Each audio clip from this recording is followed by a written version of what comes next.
നമ്മൾ എരിശ്ശേരി ഉണ്ടാക്കുന്നതിന് വേണ്ടിയിട്ട് 2 പച്ചക്കായ, ഇതൊരു 200 ഗ്രാം പച്ചക്കായ ഉണ്ടാവും. ചെറിയ കഷ്ണം ചെറുങ്ങ, മട്ടൻ, പിന്നെ ചേന ഒരു 250 ഗ്രാം ചേന, പിന്നെ നമ്മൾ കടല കുതിർത്ത് വെച്ചിട്ടുണ്ട്, ഒരു 250 ഗ്രാം കടല. അപ്പോൾ നമ്മൾ ഇതിലേക്ക് ഈ ഒരു മുറി തേങ്ങ, ഈ തേങ്ങയുടെ ഒരു പകുതിയും കൂടെ ചിരങ്ങിയിട്ട് നമുക്കത് ഒന്ന് അരച്ചു കൊടുക്കണം. ഇത് അരക്കുമ്പോൾ ജീരകം വെളുത്തുള്ളി കൂടെ ചേർക്കണം. അപ്പോൾ ഞാൻ അരക്കുമ്പോൾ അത് കാണിക്കാൻ ചേർക്കുന്നത്. ഈ തേങ്ങ നമ്മൾ ചിരങ്ങി വെച്ചിട്ടുണ്ട്. പിന്നെ ഇതിലേക്ക് വെളുത്തുള്ളി നമ്മൾ ചതച്ച് വെച്ചിട്ടുണ്ട്, ജീരകം, ചെറിയ ജീരകം കൂടെ എടുത്തിട്ടുണ്ട്. നമ്മൾ തേങ്ങ ആദ്യം ഒന്ന് മിക്സിയിൽ കുറച്ച് വെള്ളം കൊടുത്തിട്ട് ഒന്ന് ഒതുക്കിയെടുക്കാം. അതിന് ശേഷം ജീരകവും വെളുത്തുള്ളിയും കൂടെ ചേർത്തിട്ട് 2-3 കൂടെ മിക്സിയിലൊന്ന് കറക്കിയെടുക്കാം. കടലയും കൂടെ നമുക്ക് ഇതിലേക്ക് ഇട്ടുകൊടുക്കാം. നമുക്ക് ഇനി ഇതെല്ലാം ഒന്ന് വേവിച്ചെടുക്കാം. ഇത് വേവാൻ ആവശ്യമായ വെള്ളം.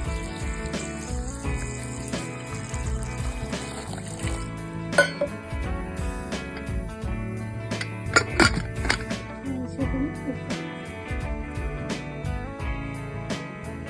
മഞ്ഞൾപ്പൊടി ചേർത്ത് കൊടുക്കാം. ഇതിലേക്ക് പറങ്കിപ്പൊടി, അതായത് മുളക് പൊടി, കുറച്ച് കുറവാണ്, 2 സ്പൂൺ ചേർക്കുന്നത്. മല്ലിപ്പൊടി,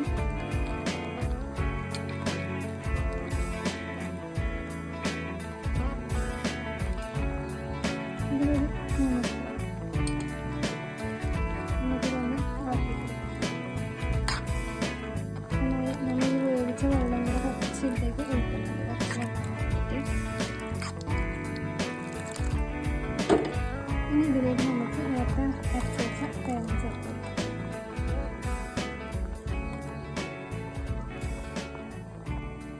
ഇതൊന്ന് മിക്സ് ചെയ്ത് കൊടുക്കാം.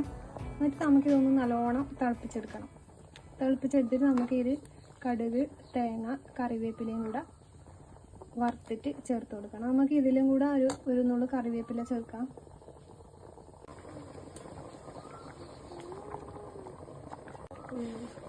അപ്പം ഇതിൽ നിന്ന് ഞാനൊരു 2 അല്ലി കറിവേപ്പില ഞാൻ ഇതിലേക്ക് ചേർത്ത് കൊടുക്കണം.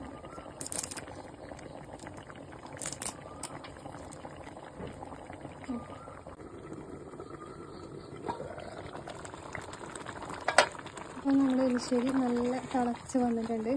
ഇനി നമുക്കിത് തീ ഓഫ് ചെയ്യാം. എന്നിട്ട് ഇതിലേക്ക് നമുക്ക് വറുത്തിട്ട് വെക്കാം. തീ ഓഫ് ചെയ്താക്കാം. അപ്പോൾ ഞാനൊരു പാൻ തീ വെച്ചിട്ടുണ്ട്. ഇതിലേക്ക് ഞാൻ തേങ്ങയും കടുകും കൂടെ വറുക്കാൻ വേണ്ടിയിട്ട് വെളിച്ചെണ്ണ ഒഴിക്കുന്നുണ്ട്. ഇത് നല്ല പ്യുവർ വെളിച്ചെണ്ണയാണ്. അപ്പോൾ ഇത് ഞാൻ ഫ്രിഡ്ജിൽ വെച്ചു 1 മണിക്കൂർ. അപ്പോൾ ഇത് പാല് പോലെയാണെന്നുണ്ടെങ്കിൽ നല്ല വെളിച്ചെണ്ണയാണെന്ന് പറയുന്നത്. അതുകൊണ്ട് ഇന്ന് മുഖാൻ കുറച്ച് ബുദ്ധിമുട്ട്. ഞാനിതിലേക്ക് ഒരു 2.5 സ്പൂൺ കടുക് ചേർത്തു. ഇനി കടുക് ഒന്ന് പൊട്ടിക്കഴിഞ്ഞാൽ നമുക്കിതിലേക്ക് തേങ്ങ ഇടാം. കടുക് പൊട്ടിയിട്ടെങ്കിൽ കുഴപ്പമില്ല കേട്ടോ.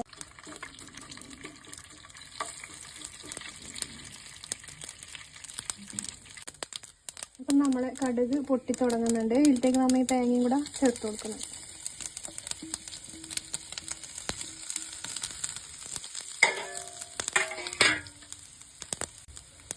കരിയാമ്പല നല്ലോണം ഇടണം കേട്ടോ. ഇതാണ് ഇതിൻ്റെ ഒരു നല്ലൊരു മണം ഉണ്ടാക്കുന്നത്. അതുകൊണ്ട് ഞാൻ ഇതെല്ലാം ഇതിലേക്ക് ഇടുന്നുണ്ട്.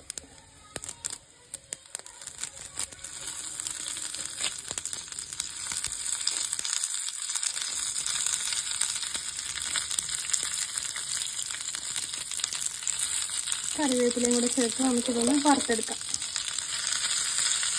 ഈ തേങ്ങയുടെ കളറ് മാറുന്നവരെ ഒന്ന് ഇത് വറുക്കണം കേട്ടോ.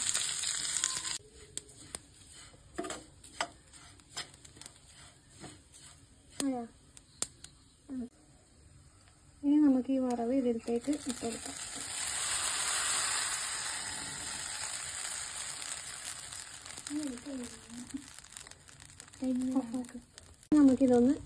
നമുക്കിതൊന്ന് മിക്സ് ചെയ്ത് കൊടുക്കാം.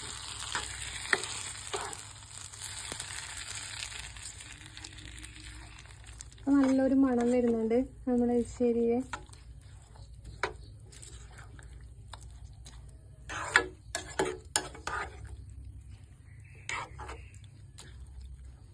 അപ്പോൾ നമ്മുടെ എലിശ്ശേരി റെഡിയായി.